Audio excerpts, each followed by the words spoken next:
outwardly, when Avalokita places guru on top, it's telling you to seek a guru, qualified guru that you examine and you have trust in and faith, and to study under the guru and not waste time. That is the outer meaning.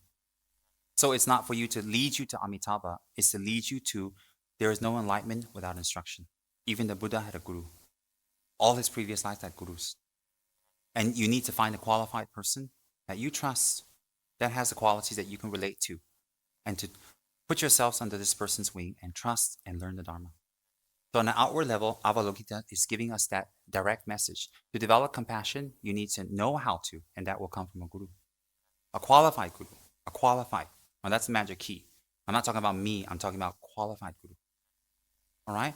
And so when we practice Amitabha, okay, you got to listen to this very carefully, okay? It will help you a lot. When you practice Amitabha or Avalokita or Vajrayogini or Yamataka or Tsongkhapa, you're not only going to be connected to these deities in every life. Whatever deities manifest, whatever Buddhas manifest, the merit you collect in relation to these deities will be exactly the same. Because what you're trying to achieve is not these deities. What you're trying to achieve is the nature of these deities, enlightenment. So if you happen to devote yourself to Amitabha, and the next era is Maitreya, you will naturally be one of his foremost students. Why? The merit you collect in relation to Amitabha and Maitreya is no difference at all because a Buddha is a Buddha. There is no jealousy and bias at all. So the merit you gain is not Amitabha's merit and you can't transfer it to, Maitreya Buddha's merit. So you don't have any fear in that. So if you think that if you're praying to one Yidam, you're missing out the other, it's completely wrong thinking. But it's good thinking because we're trying to be detailed. We're trying to be sure. So if you devote yourself to Vajrayogini, when Maitreya comes, you go there for teachings. Maitreya can say,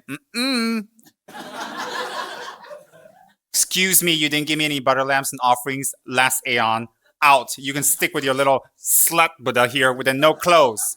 But you say, but hello, this Buddha is not manifesting and she's not around. I can't get to her. Too bad. And by the way, my name is Maitreya, which means love. Get out. I don't think so. You see, if you practice Vajrayogini really intensely, Avalokiteshvara really intensely, Buddha Shakyamuni intensely, it doesn't really matter which Buddha, which image you make offerings to. It doesn't matter at all. But you do it and you collect merit. That merit has no label. That merit has no definition of which Buddha it came from. Merit is merit.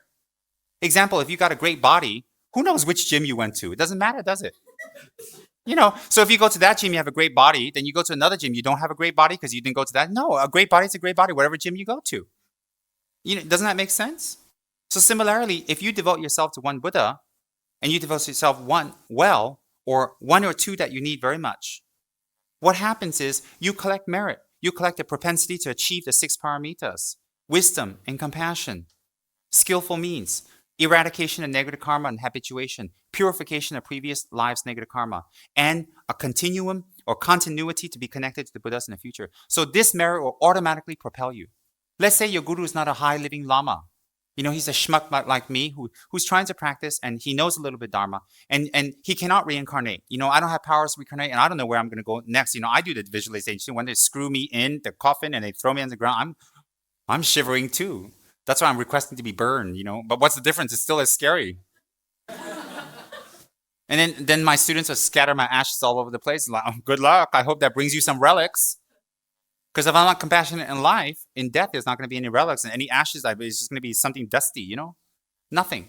So my point is this, is that if you devote yourself to your guru, and he's a high lama or not, it doesn't matter. If he has the knowledge and he has the qualities that bring you to enlightenment, if you practice and you're devoted to your lama, you're not devoted to the person itself alone. You're devoted to the qualities and what you want to achieve. And therefore, even if your lama in next life doesn't have power to reincarnate and he took rebirth somewhere else completely far from you, you will meet another lama that's qualified of the same practice and continue again. Because you create the causes for that. So you don't need to be worried.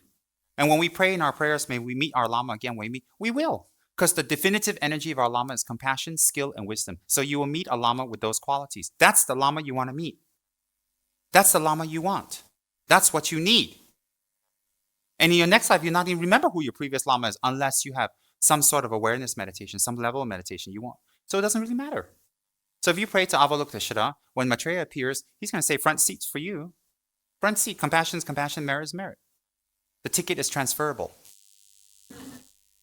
No problem. No problem at all. If you've got a MasterCard and it's platinum, whether it comes from Southern Bank, it comes from Maybank, whatever, when you go buy things, they welcome. Oh, we don't bank with Maybank, so I'm not going to accept your credit card. What merchant says that? Ridiculous. So similarly, when you make merit with any of the Buddhas and you worship completely, you get all the qualities. All the Buddhas bless you via that Buddha. You think the Buddhas compete with each other? As I told you, the Buddha Olympics. Who's the greatest Buddha of the year? No lah. When you pray to Avalokiteshvara well, all the other millions of Buddhas will come and bless you and be happy. Why? It's the same thing. As long as you achieve your goal. As long as you achieve your goal. As long as you achieve. And the merit you collect from that Buddha, any Buddha, is the same. So when you devote yourself to one Buddha, you devote yourself to a particular Buddha, you get the qualities of all, and the merits are transferable, and it's nameless. And when, in case you mess up, and you're still hanging around samsara when Maitreya appears, you're still hanging out at the beach, wearing little scanty clothing and looking for a bubli, everybody, which means sex. Anyway, the word sex is a little vulgar and unbecoming of someone like me. So I changed it. I call it bubli. Isn't that much cuter and nicer and fun? I don't know. It just came out. So if Maitreya is around, you're still running around with scanty clothing, and you're running around the beach up and down looking for a bubli. But what you've done with Avalokiteshvara in a previous life will surface, because when you see Maitreya, immediately that environmental cause is seeing Maitreya, and immediately your karma will open, receive teachings. That's why sometimes when we see a certain guru, when we see a certain master, it changes our lives. We're having a good time, riding around in our fabulous car and our Rolls Royce and having great, we had 100 wives, 100 women, and 100 men, and, we have everything. We own Genting Highlands, and, we're totally rich and we're fabulous. We have everything. But suddenly we meet this bum guru who has nothing. And it changes our lives. Why? You may have met this guru, you may have not. It might have been your guru, wonderful. But the point is, you've collected the merits that when you meet this person, that's an environmental cause. When it teaches you something, it awakens something from a previous life. It opens up something from your previous life. No matter what type of person you are. You can be a drunkard, you can be a loser, a gambler, a womanizer, you can be whatever. You can be a construction worker, a family man. And when you meet this person, that's the environmental cause. And when they speak the words that you have practiced in your previous life, the imprints will open up immediately. Immediately.